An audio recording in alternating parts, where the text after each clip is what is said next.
Welcome back to another technical deep dive here in the debug zone. Today we're tackling a big question and breaking it down with insights from other users. Hopefully this clears up some misconceptions and helps you get the answer you need. So buckle up, stay a little curious, and let's jump right in.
And that's a wrap.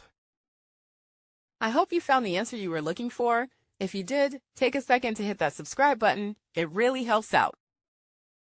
And let me know in the comments which solution worked best for you. See you next time in the debug zone.